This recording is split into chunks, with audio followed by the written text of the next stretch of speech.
जय हिंद फ्रेंड्स, स्वागत है आपका हमारे चैनल एबीएस नेटवर्क पे। आज हम एक बेहद बड़ी खबर लेके आए हुए आपके सामने म्यांमार से।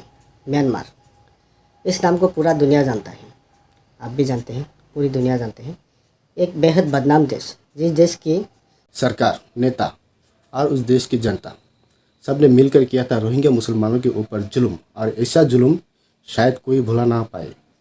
एक कहावत है, हर जुल्म का हिसाब देना पड़ता है। जुल्म के सारे हदें पार किया था इस देश की नेता सरकार ने। बलात्कार, कत्लेआम, बीच चौराहे पे जिंदा जला देना, मासूम बच्चे को, नाबालिग लड़कियों को रेप करना आम बात था, आम तरह से चल रहा था, लेकिन कोई भी रोक ना पाया इस जुल्म को। इंटरनेशनल मीडिया भी चुप रहा, सभी देश। अब वही जुल्म उसी के ऊपर, वही परिस्थिति खुद के ऊपर आ गया है। तो आप बने रहे हमारे साथ और इस रिपोर्ट पर एक नज़र।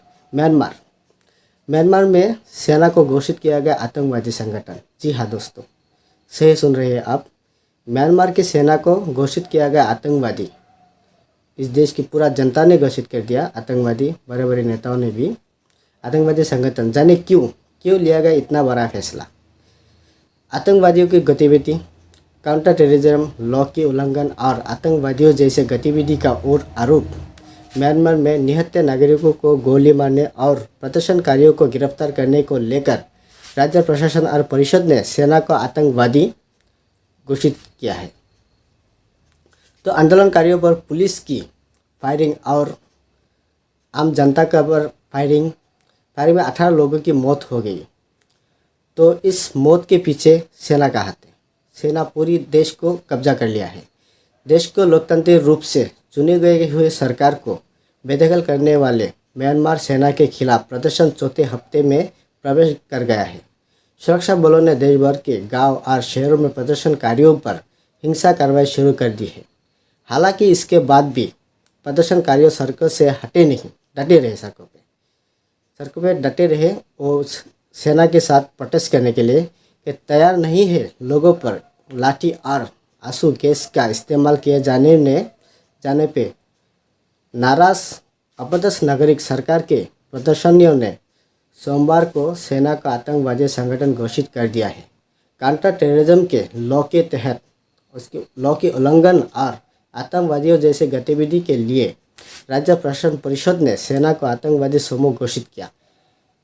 तो एक रिपोर्ट के अनुसार समिति ने आरोप में शांतिपूर्ण तरीके से प्रदर्शन कर रहे नागरिकों को गोली मारने, पीटने, छात्र और सिविल सेवकों को गिरफ्तार करने जैसे अत्याचारों को शामिल किया है। संयुक्त राष्ट्र के मानवाधिकार कार्यालय ने एक बयान में कहा कि म्यांमार में पुलिस और सैन्य बलों के कार्रवाई में 18 लोगों की मौत हो गई। 18 लोग तो तुरंत मर गए और 30 से अधिक घायल हुए। रिपोर्ट में कहा गया 30 से अधिक घायल है। ये देश में तख्तापलट के बाद का दिन सबसे घातक रहा।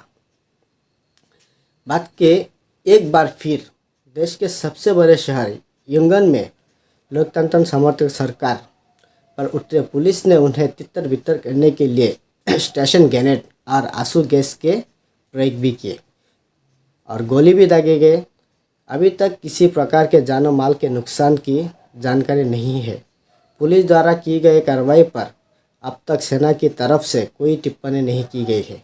इस मुद्दे पर पुलिस और सैन्य प्रवक्ता से कई बार संपर्क किया गया है, लेकिन कोई जवाब नहीं मिला।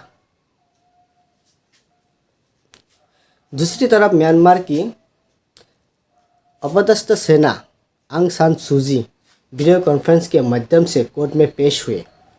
उन पर 2 बेहद बड़े आरोप लगाए गए हैं जो सेना की तरफ से, और आरोप लगाए गए हैं, लेकिन समर्थक का कहना है कि ये पूरी मनगढ़ंत है, बेकार के आरोप है। पेशी के दौरान देश की पूर्व सर्वोच्च नेता पूरी तरह से सहमत लग रही थी सूजी के साथ। सूजी ने अपने वकीलों से मिलने की इच्छा जताई है। अगली सुनवाई में 15 मार्च को होगी। तख्तापलट के बाद यह पहला मौका था जब सूजी को सार्वजनिक तौर पर दिखा गया है। तो काफ़ी सच भी रहा। आज यहीं पे समाप्त लेता हूँ। हमारे साथ जुड़े रहने के लिए धन्यवाद। प्लीज़ जो नए लोग हैं चैनल को सब्सक्राइब कीजिए, लाइक कीजिए और इसी तरह के रिपोर्ट पाने के लिए हमारे साथ जुड़े रहिए। जय हिंद।